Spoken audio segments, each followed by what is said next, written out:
বন্ধুরা, আমি মাধুরী সেন। আজ আপনাদের শোনাব একটি অদ্ভুত এবং স্মরণীয় অভিজ্ঞতার গল্প, যা আমার জীবনে একটি নতুন অধ্যায়ের সূচনা করেছিল। আমি কলকাতার একটি সাধারণ মেয়ে, দ্বাদশ শ্রেণীর ছাত্রী ছিলাম। আমাদের পরিবার অনেক ছোট, মা বাবা আর আমি থাকতাম। আমাদের জীবনের সবকিছুই স্বাভাবিক চলছিল, কিন্তু এক গ্রীষ্মের ছুটিতে আমার জীবনকে এক নতুন মোড় এনে দেয় জুন মাসের গরমে হালকা দূর সম্পর্কের চাচাতো ভাইয়ের বিয়ে উপলক্ষে। আমাদের পুরো পরিবারকে আমন্ত্রণ জানানো হয়। মা বাবা খুব আগ্রহ নিয়ে বিয়েতে যাওয়ার প্রস্তুতি নিচ্ছিলেন, কিন্তু সমস্যা হলো বাড়িতে আমাকে একা রেখে যাওয়া। কিছুদিন আগেই আমাদের এলাকায় চুরির ঘটনা বেড়ে গিয়েছিল, তাই বাড়ি ফাঁকা রাখা ছিল বেশ বিপজ্জনক। মা সিদ্ধান্ত নিলেন আমাকে বাড়িতে আমার বাবার এক পুরনো বন্ধু, যাকে আমরা দেবস আঙ্কেল বলে ডাকি, তাকে বাড়িতে থাকতে অনুরোধ করলেন। আঙ্কেল ছিলেন বাবার স্কুল জীবনের বন্ধু এবং আমাদের পরিবারের খুব কাছের একজন।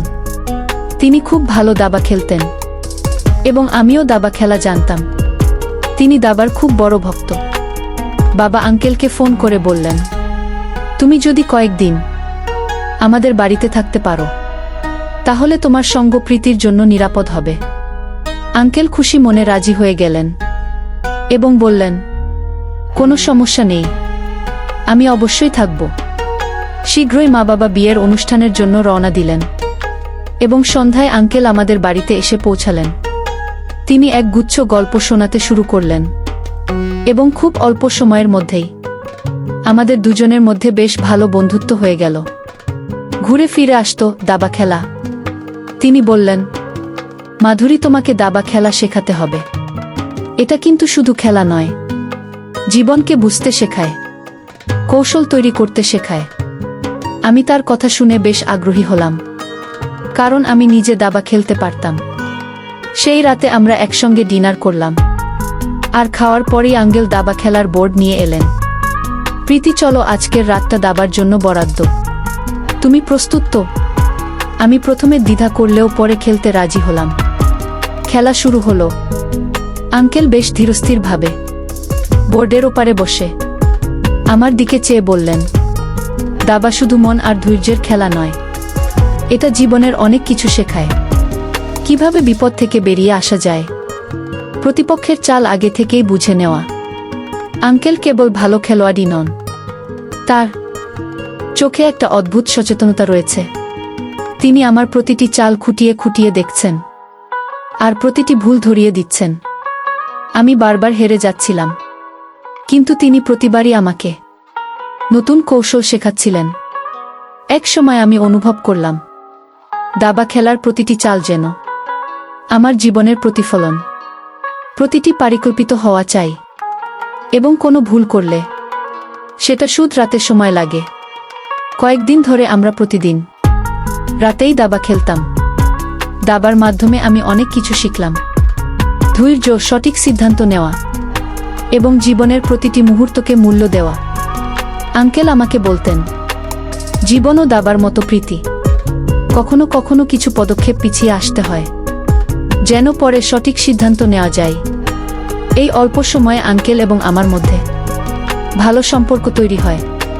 কিন্তু সমস্যা তখন শুরু হয় যখন আঙ্কেল প্রতিদিন আমার সাথে আরও ঘনিষ্ঠ হয়ে উঠতে লাগলেন। তিনি আমার প্রতি অতিরিক্ত আগ্রহ দেখাতে শুরু করলেন এবং দাবার মাঝেই অনেক সময় তার কথাবার্তা আমাকে অস্বস্তিতে ফেলে দিত।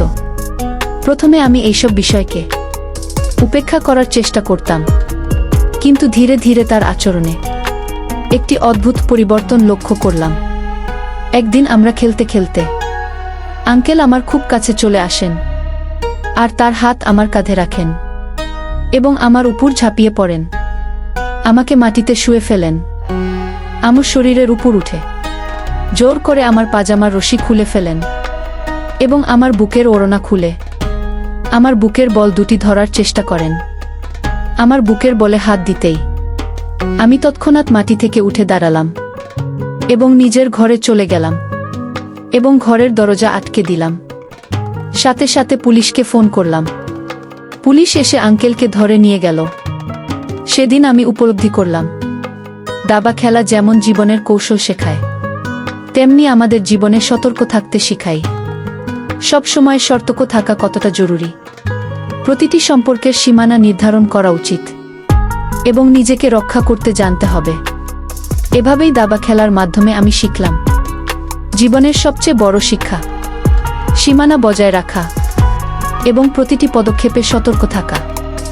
গল্পটি এখানেই শেষ নয়, বরং এর মাধ্যমে আমাদের শিখতে হবে কিভাবে জীবনে কৌশল তৈরি করতে হয়, সম্পর্কের গুরুত্ব বুঝতে হয় এবং সঠিক সময়ে সঠিক সিদ্ধান্ত নিতে হয়। তো বন্ধুরা, এই গল্পটি যদি আপনাদের ভালো লেগে থাকে তাহলে অবশ্যই চ্যানেলটি সাবস্ক্রাইব করবেন এবং আপনার মূল্যবান মতামত জানাবেন।